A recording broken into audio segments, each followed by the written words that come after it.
کیا تھا وہ واقعہ جب یہودیوں نے محمد کو جھوٹا ثابت کر دیا تھا اور کیسے محمد نے ان سے بدلہ لیا؟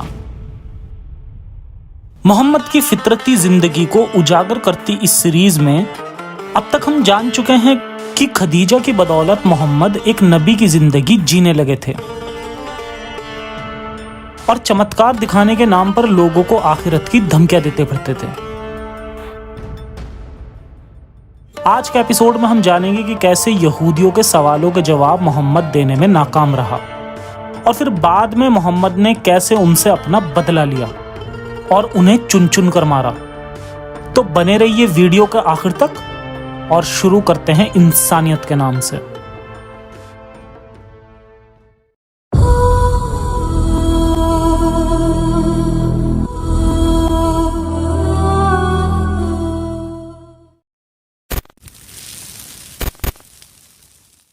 یہ ایک ایتھیسٹ چینل ہے جو اسلام کی سچائی مسلم لوگوں تک پہنچا کر انہیں ہیومینسٹ اور ریشنلسٹ بنانے کی کوشش کرتا ہے۔ ہمارا مقصد مسلم لوگوں کے پرتی کسی طرح کی نفرت پھیلانا یا انہیں نیچے دکھانا نہیں ہے۔ دا محمد، جس کے پچھلے ویڈیوز میں ہم نے جانا کہ کس طرح مکہ کے لوگوں کی طرف سے محمد کو بار بار خود کو سچا نبی ثابت کرنے کی چنوتیاں ملتی رہیں اور ہر بار محمد اس طرح کے موقعوں پر خود کو سچا ثابت کرنے کے بجائے یہ بونگی مار دیا کرتا تھا کہ صرف قرآن ہی اس کے سچے ہونے کا ثبوت ہے۔ قرآن میں اللہ بھی محمد کو یہی کہتا دکھتا ہے کہ محمد کوئی معجزہ یعنی چمتکار نہیں کر سکتا، اور خود اللہ بھی معجزہ دکھانے کو کہنے پر دھمکیاں دیتا ہے اور قرآن کو ہی معجزہ بتانے کی بچکانی باتیں کرتا ہے۔ یعنی محمد کے سچے ہونے کا ثبوت ہے قرآن اور قرآن کے سچے ہونے کا ثبوت ہے محمد۔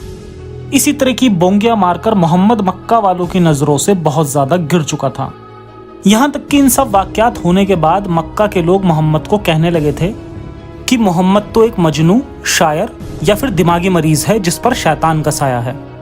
اور ایسا صرف مکہ والوں کا نہیں بلکہ محمد کے بچپن سے اس کے پالنے والوں کا بھی یہی خیال تھا، جو کہ خود اسلامک اسکرپچرز میں بھی لکھا ہے۔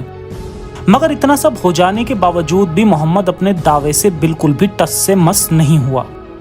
محمد بار بار یہی دعویٰ کرتا اور خود کو ابراہمک مذہبوں کا آخری نبی کہتا اور باقی مذہبوں کو جھوٹا کہتا اور ان کی بے ادبی بھی کرتا۔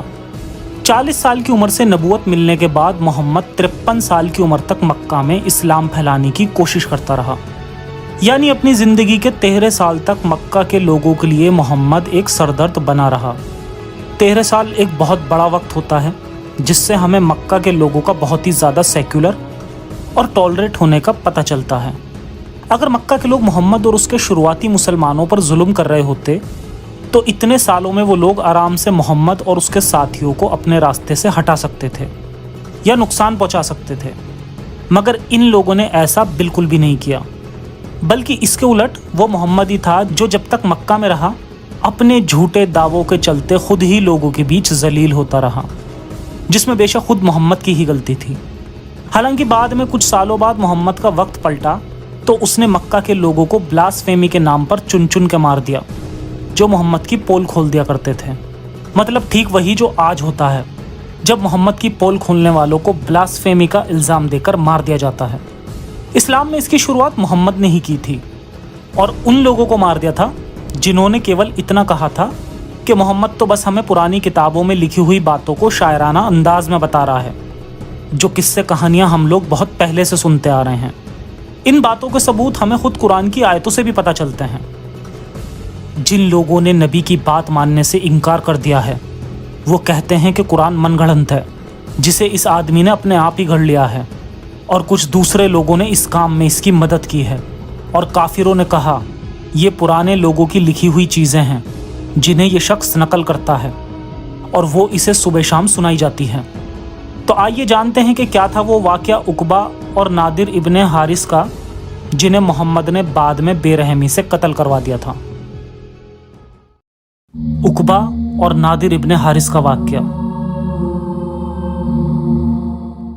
عقبہ، نادر اور ساتھ ہی ساتھ اسی طرح کے اور چند لوگ، یہ وہ لوگ تھے جن کو محمد نے جنگ بدر کے بعد بہت ہی بے رحمی سے قتل کر دیا تھا، کیونکہ یہ وہ لوگ تھے جو مکہ میں رہ کر اسی طرح محمد کے جھوٹے نبی ہونے کی پول کھولا کرتے تھے۔